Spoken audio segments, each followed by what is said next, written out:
Queridos irmãos, a graça e a paz do Senhor Jesus.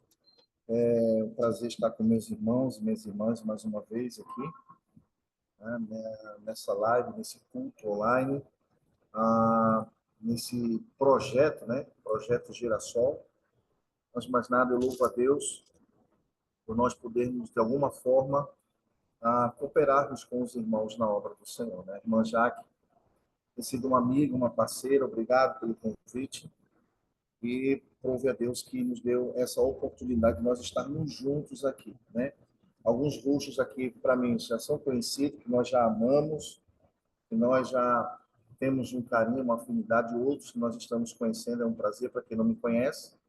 Eu me chamo Isaac Silva, sou casado com Marilene Silva.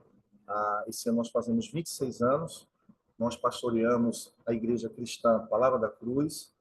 Nós, 19 anos, vamos fazer que estamos aqui em São Luís, que é a capital do Maranhão, Brasil. E nós estamos aqui para adorar o Senhor. Eu confesso que eu fiquei numa luta titânica para trazer uma ministração. Muitos textos, muitas passagens vieram à minha mente. E eu orei ao Senhor, pedindo que o Senhor tivesse de misericórdia para que pudéssemos estarmos trabalhando a sua palavra e que ela produzisse vida no seu coração. E o Senhor colocou no meu coração no livro de Mateus, capítulo 14. Abra sua Bíblia, Mateus, capítulo 14. Mateus, capítulo 14, a partir do verso 22. É uma passagem que eu gosto muito, ela é muito emblemática, nos faz refletir muito acerca da vontade de Deus, acerca do propósito de Deus para as nossas vidas, acerca daquilo que Deus ele tem direcionado para que nós possamos estar no centro da sua vontade, ok? E vamos, na medida do possível, espero que o áudio esteja bom, a imagem, Estou aqui na igreja, fazemos hoje 27 dias de propósito, e vamos meditar na palavra do Senhor. No capítulo 14 de Mateus, nós vamos estar observando que a partir do versículo 1 até o versículo 12, o contexto, o cenário aqui, é justamente aonde Jesus estava contristado. Jesus ele estava sentindo um pesar, porque o seu primo, João Batista, havia sido morto, decapitado pela mão de Herodes. Então, quando Jesus ele recebe essa notícia, no verso de número 13, Jesus ouve isso e ele sai dali em um barco para um lugar deserto à parte, para orar. Não, Jesus ele teve o seu ministério muito pautado em oração. Jesus ele tinha ele não tinha tempo muitas vezes até para se alimentar, mas tinha tempo para orar. E aqui esse texto começa a nos dar uma lição tão importante, meu Jair, é que apesar das notícias más que vieram ou que chegaram aos ouvidos de Jesus, Jesus não mudou a sua rotina, ele permaneceu com o mesmo comprometimento em orar.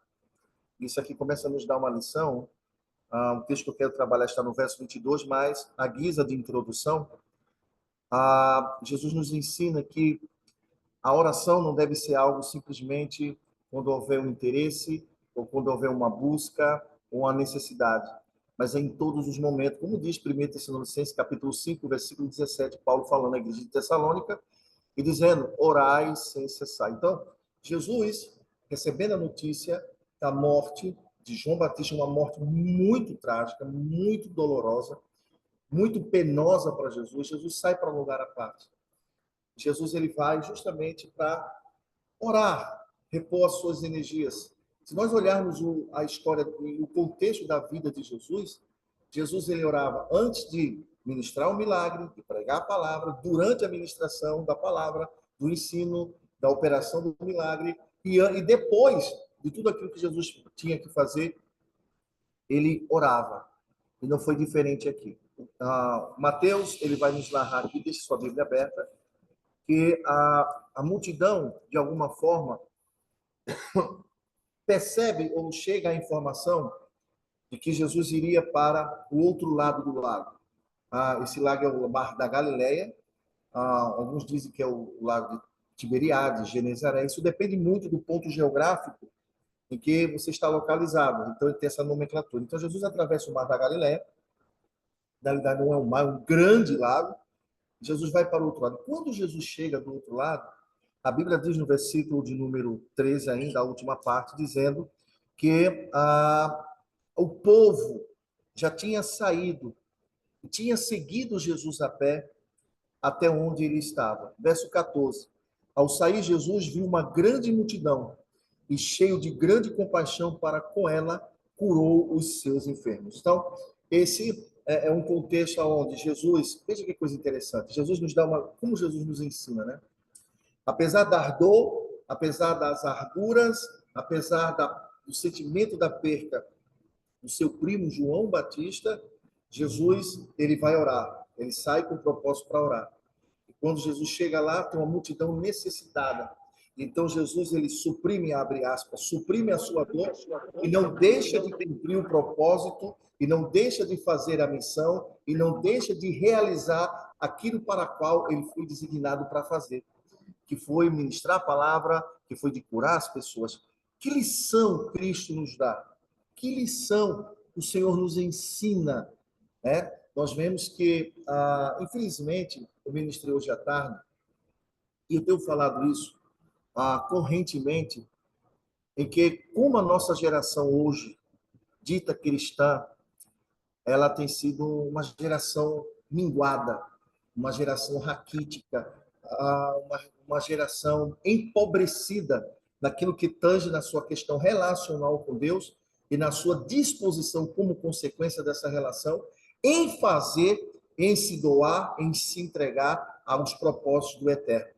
Uma geração que se fecha dentro de si mesma, em si mesmada, voltada pelas suas lamúrias, voltada pelos seus queixumes, uma falsa piedade, um falso pietismo, uma autocomiseração, um eterno limbo, onde as pessoas se sentem vitimizadas e elas não querem crescer, elas não querem progredir, elas não querem superar a dor. Infelizmente, muitas pessoas têm feito da sua dor, da sua crise, do seu problema, do seu lamento, das suas dificuldades, um berço esplêndido. Estão ali deitados, não querem sair.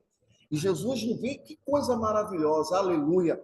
Que ensinamento Cristo nos dá, que apesar da sua dor, que apesar do seu coração estar consternado, Jesus, ele não muda o seu padrão, Jesus, ele não muda a sua rotina, Jesus, ele não abre mão e não se exime de cumprir aquilo que ele tinha que fazer. Se nós olharmos, fazermos uma leitura nas entrelinhas aqui, nós vamos observar que Jesus, ele não estava com disposição, tá? Lembre que ele veio como homem, ele não estava com uma disposição para esse momento, de curar, de pregar. Mas Jesus, quando nós fazemos essa leitura da Bíblia, Jesus, ele suprime toda a sua dor e coloca acima da sua dor o propósito, o objetivo, a necessidade do outro. Que lição Jesus nos ensina? Que lição Jesus nos traz como um desafio? É desafiador esse texto quando eu leio. Porque, irmãos, muitas vezes, e quando nós olhamos, e alguém diz, por que foi Jesus? Mas quando nós olhamos dentro da conjuntura bíblica, no Novo Testamento, nós vamos ver homens que eles poderiam ser os homens mais amargurados, mais deprimidos, depressivos. Eles poderiam ser a encarnação da própria argura de uma alma. Mas, no entanto, nós vemos que esses homens, no caso o apóstolo Paulo, com todo o problema que passa, ele continua avançando na propagação do evangelho. Aquilo que nós ministramos hoje à tarde, João na ilha de Patmos. Apocalipse capítulo 1, versículo 9. Você vai ver João falando com regozijo e alegria pelo que ele estava passando por causa do testemunho de Jesus Cristo e por causa da palavra do Senhor.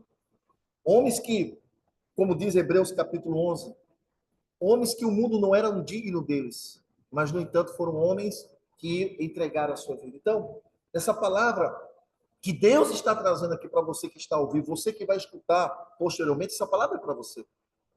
Essa palavra te alcança. Que apesar da tua dor, da tua arcura, você tem que prosseguir. Você tem que avançar. Você tem que cumprir o propósito para o qual Cristo, o Senhor, propositou para você realizar. Entenda isso e guarde no seu coração. Então, Jesus, no versículo 14, de Mateus 14, até o versículo 21, nós já sabemos a história, que Jesus ele passa o dia, porque ele vai de manhã cedo, encontra com a multidão, então ele passa o dia pregando, ele passa o dia curando, ele passa o dia ensinando as pessoas, e chegou um determinado momento que a necessidade surgiu, a fome bateu. E a Bíblia nos fala, então, que Jesus procura saber o que tinha, o que os discípulos tinham. Jesus sabia, perguntou porque ele sabia o que queria experimentá-lo, nos diz o texto. Mas aí eles acham que só acharam 2 pães, 5 pães e 2 peixinhos. Jesus traz a mim. E ali o que me chama a atenção nessa palavra introdutória é justamente que não é o fato de Jesus ter operado a multiplicação, mas o que me chama a atenção e que vai nos introduzir no versículo 22 é justamente a motivação que estava por trás do coração daquelas pessoas. Elas ouviram a palavra, elas foram ensinadas, elas foram curadas e elas foram alimentadas fisicamente também. Mas aí, no entanto, apesar disso tudo, aquelas pessoas não entenderam o propósito, não entenderam o que Cristo realmente queria tratar com elas. A Bíblia vai nos dizer que tinha aproximadamente quase 5.000 homens, fora mulheres e crianças. Uma conta básica, vamos supor que tinha mais de 20.000 pessoas, chegando a beirar 25.000 pessoas, se cada casal, se cada pessoa tivesse 2 filhos. Então, imagine um universo de 25.000 pessoas, praticamente uma cidade de interior, nem todas, então, sendo alimentadas, tratadas. Mas aí, então, como que a tônica desse fato aqui começa a mudar. Abruptamente, Jesus parece que faz algo que é inesperado. Mas não é que era inesperado, é porque Jesus percebeu o que estava no coração da multidão. Então, no verso de número 22, o texto que ora que eu quero estar trabalhando com os irmãos, Mateus capítulo 14, versículo 22, saindo dessa introdução e vindo para o versículo 22, a Bíblia nos diz assim: logo em seguida do quê? Da multiplicação, do povo ser alimentado. Logo em seguida, ordenou Jesus que os seus discípulos entrassem no barco e fosse adiante para o outro lado, enquanto ele despedia a multidão. Vamos continuar lendo. Despedida a multidão, ele subiu ao monte para orar em particular. Ao cair da tarde, estava ali sozinho. 24. Entretanto, o barco já estava no meio do mar, atingido pelas ondas, porque o vento era contrário. 25. Na quarta vigília da noite, dirigiu-se Jesus a eles andando sobre o mar. Os discípulos, vendo-o caminhar sobre o mar, assustaram-se, dizendo: é um fantasma, e gritaram de medo. Jesus, porém, imediatamente lhe disse: tem bom ânimo, ou tenham coragem, sou eu, não tenham medo. Então, esse é o relato que Mateus ele nos traz, logo após esse milagre da multiplicação dos pães. Mas algumas lições, algumas explicações que nós, numa exegese simples do texto, nós podemos aprender. A minha epígrafe que diz, fala que Jesus ele anda sobre o mar. Em algumas traduções fala Jesus acalma a tempestade. Enfim, a palavra que eu quero estar compartilhando com os meus irmãos é baseada nessa perspectiva das dificuldades que sobrevêm, que advêm e que podem, e que já surgiram ou que irão surgir nas nossas vidas. No verso 22, a Bíblia nos fala aqui a ligação que há aqui no texto, logo, imediatamente ordenou Jesus. Parece que é algo sem nexo, em que, imagine os irmãos num culto, aquele culto, lembra aí daquele culto que você participou, que você não queria que acabasse. É aquele culto que você diz assim, meu Deus, não sei se o céu desceu, se a terra subiu. Você lembra desse culto? Pois bem, esse dia foi um culto desse apoteótico, um culto extraordinário, que ninguém queria sair desse ambiente, que ninguém queria deixar esse mover, essa atmosfera, esse ambiente, essa graça que envolvia a multidão. Imagine você um dia, você sendo ministrado com a palavra, você recebendo cura, você sendo tratado espiritual e ainda sendo alimentado materialmente por Jesus. Não existiria culto mais perfeito, mais impactante, mais empolgante, mais entusiasta do que esse. Quem dentre nós aqui ousaria imaginar de querer sair desse culto? Eu mesmo não queria sair desse ambiente, desse mover, dessa graça. Ficaríamos ali sentados horas, horas, horas, horas, na expectativa de que algo a mais poderia acontecer. Mas aí, então, imagine os irmãos, eu fico dando asa à imaginação da minha fé. Imagina Jesus olha, percebe, Jesus ele faz uma leitura de ambiente, Jesus faz uma percepção do coração, então Jesus chega para os discípulos, porque aqui existem duas coisas importantes, irmão, Jaque, que eu estava observando esse texto. Há uma interrupção naquilo que tange dos discípulos e uma interrupção naquilo que tange a multidão. Então Jesus percebe como que Jesus levanta e, pera, acabou o culto, vamos embora. É natural que os discípulos ficassem boquiabertos, ficassem dizendo, como? Como? Como assim acabou o culto? Agora que o negócio está bom, como assim? Então, há uma expressão aqui nesse verso 22 que vai nos denotar algo muito importante. É uma chave que está aqui. Então, Jesus se levanta, então Jesus se posiciona, diz assim, ó, acabou o culto. Mas por quê? Jesus, ele não diz o porquê o culto acabou. Jesus, ele não diz o porquê ele interrompe aquele momento. Simplesmente nos diz o texto que Jesus se levanta e diz, interrompeu o fluxo do texto. Logo em seguida, Jesus o quê? Ordenou. Queridos, essa palavra ordenar aqui, no verso 22, enankazerne, né? Enankazerne, é uma palavra que ela é emblemática, ela tem um significado muito importante. Porque numa leitura simples que você possa estar fazendo do texto, parece que Jesus disse assim, bora lá, gente, acabou, vão todo mundo agora, meus filhos, meus discípulos, olha, entra no barco e vai para o outro lado. Parece que foi assim, mas não foi. Essa palavra aqui, ordenou, enankazem, enankazem no grego é uma ordem diretiva, é uma ordem expressa, é um grito, é uma demanda. Por quê? Porque os discípulos, provavelmente, eles não queriam sair daquele lugar. O que Jesus ele trava de um diálogo com os seus discípulos não é algo sugestional, não é algo opcional, é uma ordem.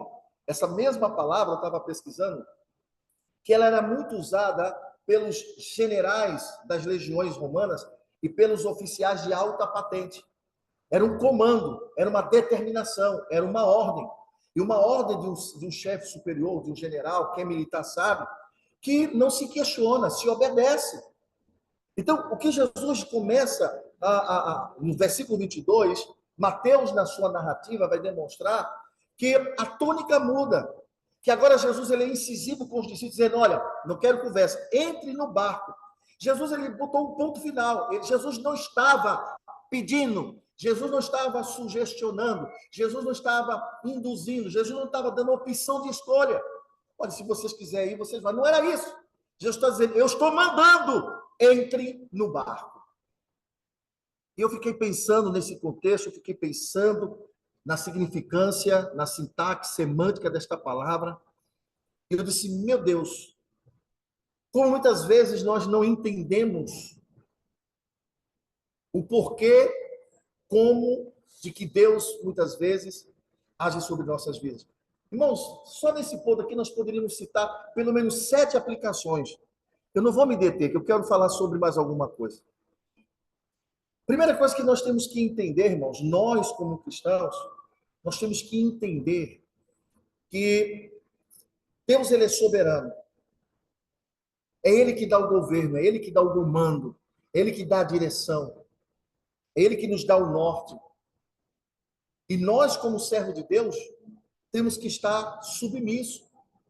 Ainda que a nossa razão, o nosso senso não compreenda, mas nós temos que confiar que aquilo que Deus nos pede para fazer, Ele sabe o que está pedindo. Infelizmente, nós temos observado cristãos, eu fico muito triste com isso, pseudos cristãos, vamos colocar assim, em que eu vejo eles determinando coisas para Deus. Eu determino a Deus, dando ordem a Deus, dando voz de comando, dizendo, Senhor, eu não aceito isso. Eu não aceito essa situação, eu não aceito essa circunstância. Irmãos, isso chega a beirar blasfêmia. Isso chega a beirar uma afronta direta ao Senhor. Jesus nos dá o maior exemplo no momento de maior argura que ele passou. Jesus não virou para Deus, ou Jesus não se voltou para o Senhor em oração, e dizendo, Senhor, eu não aceito isso. Eu determino, eu repreendo, eu não aceito essas coisas na minha vida. Não, Jesus, ele vai, argumenta com o Pai, diz, Pai, tem outra possibilidade? Tem outra forma? Tem como passar esse cálice de mim?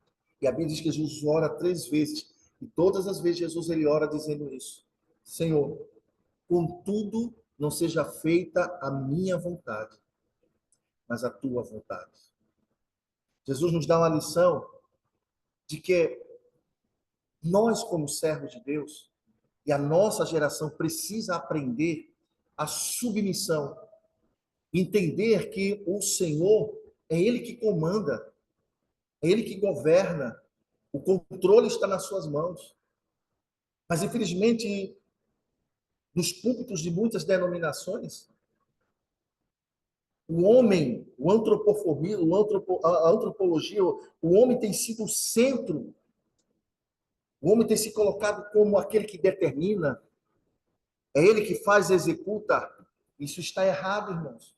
Uma das coisas também que eu observo é quando as pessoas elas querem questionar ou querem que Deus prove o seu amor para com elas, por bens materiais que Deus possa fazer, por uma resposta favorável de uma oração, por uma porta de emprego, por uma saúde, pelo restabelecimento do casamento. Pessoas dizem assim, irmã Jaqueline, se Deus me ama, ele vai fazer isso. O que é isso, irmão? Isso é beirar loucura. Isso é coisa translocada. Irmãos, Deus não precisa me dar um carro, um emprego, uma porta, um salário altíssimo e tantas bênçãos materiais para que ele venha demonstrar o seu amor para comigo. A maior prova do amor, de Deus para comigo e para com você está em João 3,16. Está em Romanos capítulo 5, versículo 8. João 3,16. Porque Deus amou o mundo de tal maneira que ele deu. Ele entregou o seu Filho para que todo aquele que nele crê não pereça, mas tenha a vida eterna. Romanos 5:8. Mas Deus, aleluia, prova o seu amor para conosco, em que Cristo morreu por nós, sendo nós ainda pecadores. Nós vemos uma geração que não sabe se submeter à vontade de Deus, não sabe se submeter ao direcionamento de Deus, uma geração que não sabe fazer a leitura correta, a percepção correta daquilo que está vivenciando. Os discípulos, embora eles não entendessem, eles não compreendessem, mas eles acataram a ordem de Jesus. Ainda que, como que atordoado, imagina um coração com um misto de alegria e euforia por tudo aquilo que eles vivenciaram e viram, e agora como que uma pá de cal lançada sobre as suas emoções, retirando eles dentro daquele contexto. Mas independente deles não estarem entendendo o que estava acontecendo, Jesus lhes dá a ordem e eles obedecem a essa ordem. Quantas pessoas que, para fazer aquilo que Deus quer, tem que entender. Irmãos, deixa eu dizer uma coisa. Deus não tem obrigação alguma de nos dar as explicações daquilo que ele vai fazer. Se ele quiser explicar, ele explica. Mas se ele não quiser, ele não precisa, ele não tem obrigação. Mas nós temos total responsabilidade e obrigação de acatar a direção, a vontade e o querer do Senhor. Por quê? Porque, como diz Romanos, capítulo 12, que a vontade de Deus é boa, é perfeita e é agradável. Não é porque você não está compreendendo, ou você não tem todas os diagnósticos, as diretrizes, os detalhes de alguma coisa, que aquilo vai dar errado.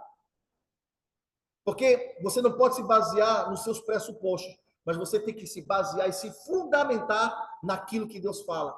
Me lembro de Abraão, quando recebe o direcionamento de Deus para que ele fosse sacrificar seu filho. Abraão ficou impactado, eu creio que no primeiro momento ele não entendeu, mas depois ele começou a juntar as pedras do quebra-cabeça. Mas Abraão não relutou. Abraão obedeceu. Por isso que ele foi considerado o pai da fé. Porque você pega Hebreus capítulo 11, a partir do versículo de número 12, 14, por aí por diante, que começa a falar sobre Abraão, vai dizer sobre esse fato de que Abraão creu de uma forma tal naquilo que Deus é, no seu caráter, que ele creu que Deus era poderoso para ressuscitar o seu filho dos mortos. No caso ali, não seria um corpo, seria um corpo esquartejado e carbonizado. Imagine aí, irmãos, a confiança de Abraão, mesmo muitas vezes não entendendo e indo de contra a sua vontade, os seus sonhos, os seus projetos, aleluia, mas Abraão, glória a Deus, Abraão, ele se entregou àquele que o justificava. Aqui nos dá essa lição, nesse verso 22 do capítulo 14 de Mateus, que Jesus dá uma ordem e os discípulos acatam.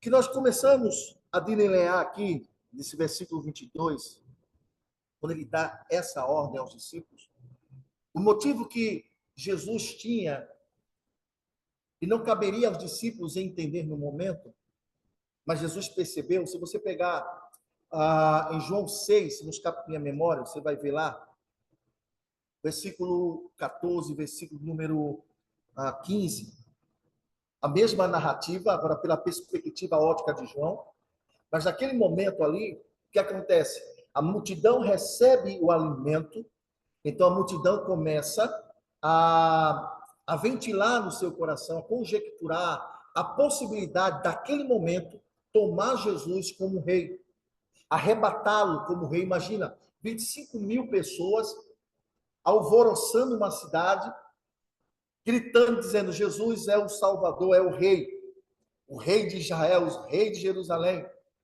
Jesus percebe, irmãos, Jesus ele percebeu aquilo e disse, não, o ambiente mudou aqui. Então Jesus tira os discípulos daquilo ali. Jesus tira aqueles discípulos daquele ambiente. Por quê? Porque aqueles homens ainda não estavam prontos, eles ainda não estavam preparados, eles não estavam ainda formados para entender que o ministério de Jesus não era baseado no senso comum da política, no restabelecimento social e no restabelecimento do reino de Davi de forma política. Não era isso. Tanto prova isso que você pega Atos capítulo 1, a partir do versículo 5, mesmo após Jesus ter ressuscitado, eles perguntam, Senhor, quando é que o Senhor restabelecerás o reino a Israel? mesmo após eles terem experimentado, participado da ressurreição e tido visto coisas extraordinárias, mas na cabeça deles, de alguns discípulos, estava a preocupação da questão política. Aqui, muitos anos atrás, nesse capítulo 14 de Mateus, o que é que acontece? Jesus, ele prevê, ele vê, ele percebe, diz aqui, vou tirar os discípulos de cena. Por quê? Para não contaminá-los, para não desencaminhá-los, para não desvirtuá-los eles do propósito para o qual eu tenho. Então, muitas vezes, amados, o Senhor, ele nos leva por caminhos, e muitas vezes o Senhor nos dá direções que muitas vezes nós não vamos compreender, nós não vamos entender, mas ele sabe por quê. Ele sabe por que está pedindo o que está pedindo. Ele sabe o porquê da ordem que ele está dando. Queridos, deixa eu dizer uma coisa para você. Eu tenho falado constantemente. E quantas vezes necessário for, eu irei estar falando sobre isso. A nossa relação com o Senhor não deve ser baseada simplesmente em emoções, em sentimentos. As nossas emoções, elas são enganosas. O nosso lado emotivo, ele pode nos ludibriar. Mas a nossa relação com o Senhor, ela deve ser feita, baseada, fundamentada, estreitada, ancorada, aprofundada na convicção, na compreensão. Porque se nós queremos basear a nossa vida cristã, a nossa vida relacional com o Senhor, nas nossas emoções, nós vamos experimentar uma vida espiritual anêmica, apática e raquítica. Porque vai ter dia, irmãos, que as nossas emoções, ela vai nos trair. Não vamos estar bem, não vamos estar com ânimo, vamos estar desmotivados, vamos estar desanimados, não vamos estar com ânimo para fazer nada. Isso é emoção, é coisa da alma. Mas vai ter dia que a gente está empolgado, a gente está cheio de Deus, a gente está entusiasmado. Meu irmão, a gente está dizendo, pode vir o exército Senaqueribe, pode vir Golias, pode vir toda a cambada do inferno, que eu vou destroçá-los. Isso é coisa da alma. No dia que a tua alma estiver em dias, você vai estar bem, você vai se sentir melhor, você vai ver Deus está falando comigo. Mas no dia da angústia, da tristeza, se você não vigiar, você vai blasfemar. Então, a nossa relação com o Senhor deve ser baseada justamente naquilo que Deus é, essa consciência, não simplesmente nas emoções. Jesus dá uma ordem a esses discípulos, mesmo contra a vontade deles, mesmo eles não entendendo, eles abraçaram a direção do Senhor. E é assim que nós temos que ser como cristãos. Quando eu digo isso, e eu tenho autoridade para falar isso, porque eu vivo isso. Antes de vir para cá, para o Maranhão, eu tinha recebido uma proposta para ir para Portugal. Eu disse não. Com salário, com casa, carro, igreja já montada na época. Alguém tinha me indicado. E Deus disse, não, você não vai. E para onde eu fui, irmão? Eu fui pastorear uma igreja no meio de uma comunidade, numa favela, não estou trazendo desmérito, estou dizendo, um lugar complicado, com 24 pessoas, 12 era criança, ficaram 16, ficou 12 crianças e 4 adultos. Uma igreja que era numa garagem, pagando um aluguel alto. O pastor da área me chama e disse, pastor Isaac, você vai ficar aqui? Eu disse, meu Deus. Eu disse, Senhor. Aí eu fiquei, mas tem lá, Senhor, e lá? Deus disse, esquece, a minha vontade para você é essa. Eu olhei aquilo ali, relutei comigo, me disciplinei, eu disse, Senhor, se é aqui como o Senhor está me dizendo, seja feita a tua vontade. Primeira igreja que eu pastoreei, saímos de lá, deixamos 110 pessoas. Jovens que saíram do tráfico, da droga, da prostituição, casamentos restaurados, vidas libertas, a comunidade agradecendo e falando para a glória, isso para a glória de Deus, dizendo, pastor, depois que o senhor chegou aqui, esses meninos eram um terror, dos comerciantes, eles entravam, eles roubavam, e eram crentes, faziam arruaça. E eu me lembro que hoje esses meninos são obreiros da igreja, são diáconos, são formados, têm as suas faculdades, casaram, mas no primeiro momento, irmãos, não vou ser hipócrita, eu não queria ir. Eu disse, meu Deus, eu vou deixar de ir para Portugal, num contexto que, aos meus olhos, o que foi prometido era muito melhor do que eu estava vivenciando, para ir para um lugar onde havia tráfico. Eu falei, meu Deus! Mas o Senhor, eu entendo que é a tua vontade, e eu quero a tua vontade.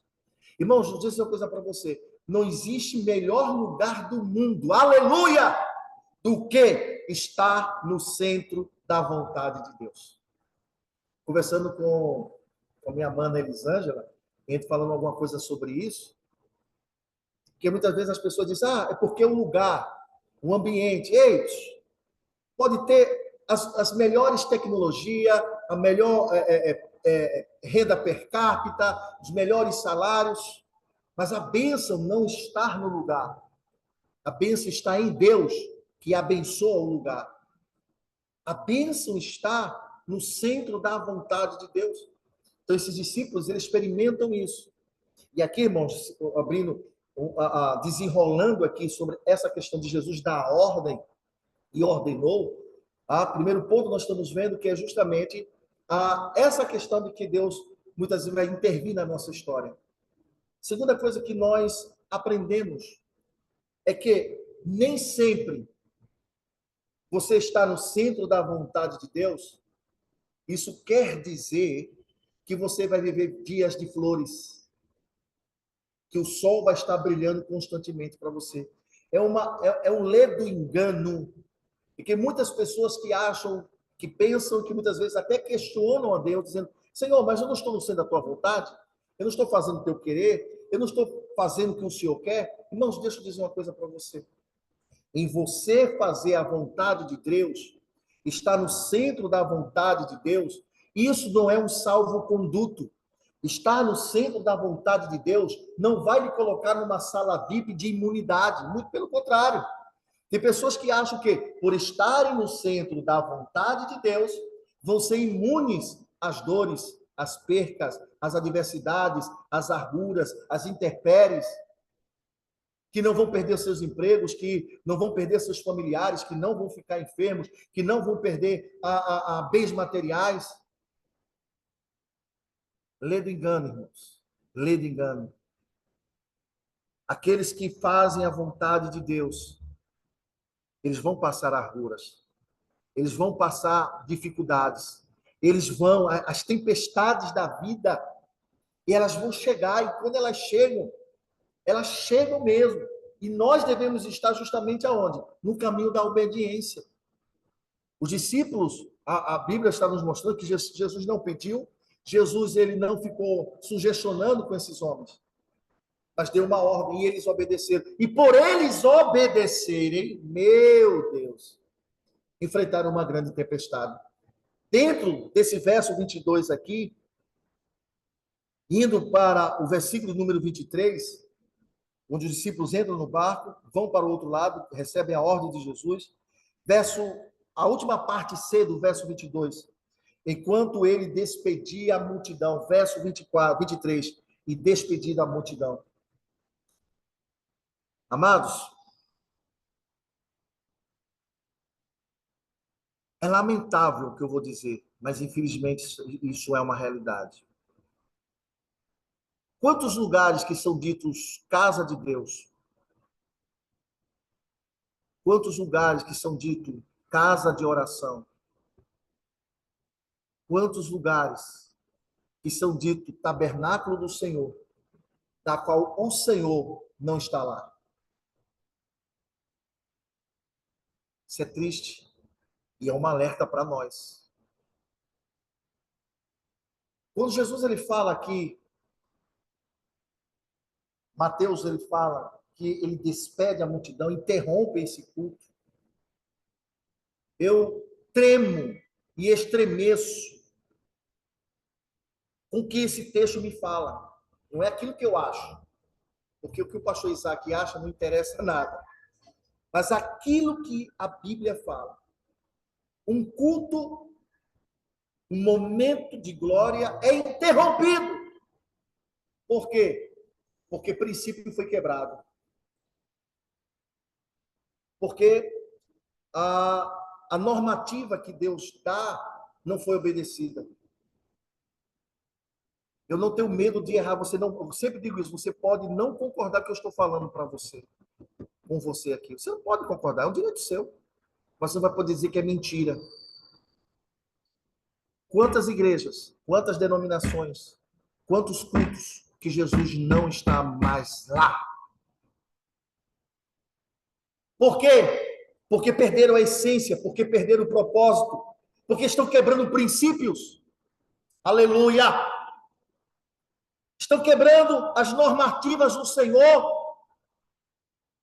Enquanto as pessoas estavam no princípio de Jesus, o culto estava bem, mas quando a multidão começou a sair do propósito, Jesus disse: acaba o culto. Eu não posso permanecer no meio de vocês. A Bíblia nos dá exemplo claro disso. Apocalipse capítulo de número 3 vai falar sobre a igreja de Laodiceia, uma igreja rica, 3,14 por diante, uma igreja próspera, uma igreja aplaudida pela sociedade, uma igreja que aos olhos de muito, essa é a igreja. É a igreja que todos gostariam de participar. Rica, poderosa, luxuosa. E a questão aqui não é a questão do dinheiro, não é do luxo, não é da riqueza. É a disposição do coração que Jesus vai denunciar. Eu vou estar preparando alguns vídeos, algumas lives, vamos tratar sobre as 7 igrejas da Ásia. Vamos estudar de forma exegética cada uma dessas igrejas. Na igreja de Laodiceia tinha tudo. Mas quando você chega, a partir do versículo de número 20, no escape da minha memória, Jesus vai dizer assim: eis que estou à porta e bato. Se alguém ouvir a minha voz e abrir a porta, eu entrarei, cearei com ele e ele comigo. Jesus estava fora da igreja.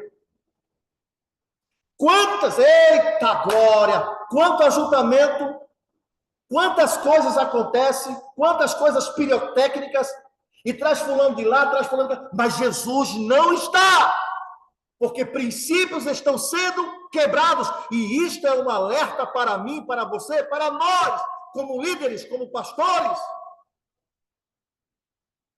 porque muitas pessoas estão usando métodos carnais, para tratar de homens carnais, para restaurar homens e mulheres carnais com métodos carnais.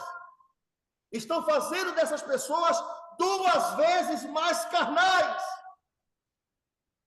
É como diz a frase, eu sempre gosto de dizer isso: não se trata câncer com cibalena, com a S.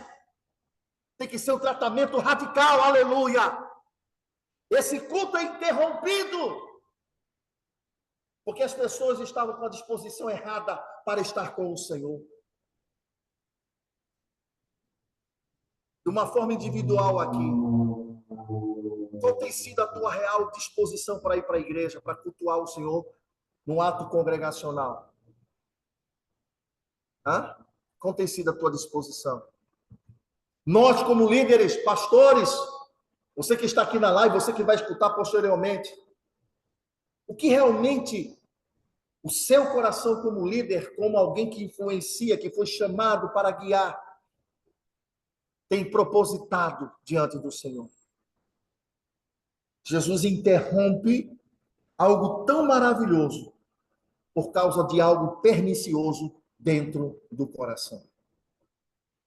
Isso é muito sério. Despedir da multidão. Jesus despede a multidão. Queridos, deixa eu dizer uma coisa para vocês. Jesus, ele não negocia princípios. Nem tudo aquilo que os homens aplaudem, Deus aplaude.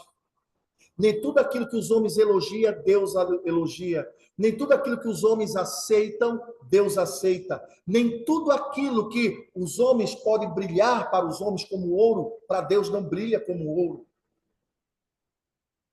Estamos vivendo um momento como nunca, em que as pessoas estão medindo a presença de Deus, estão medindo a direção, a glória de Deus por números.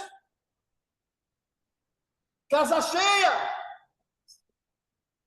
Ah, o Senhor está aqui. Oh, meu Deus.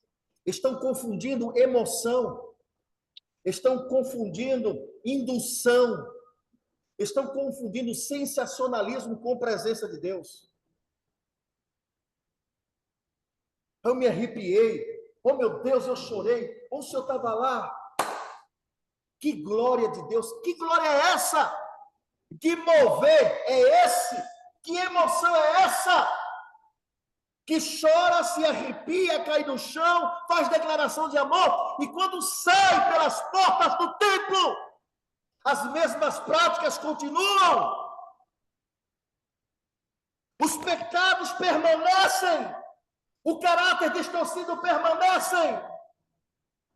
Era comacia, meu Deus. Era comania, raioterca mácia. Que glória é essa que é tão falada, mas caráter é transformado. Quando você olha e estuda as Escrituras de forma séria, todas as vezes, tanto no Antigo Testamento, ou como no Novo Testamento, que a glória de Deus é manifestada. Nós somos confrontados. Isaías capítulo 6, versículo de 1 por diante.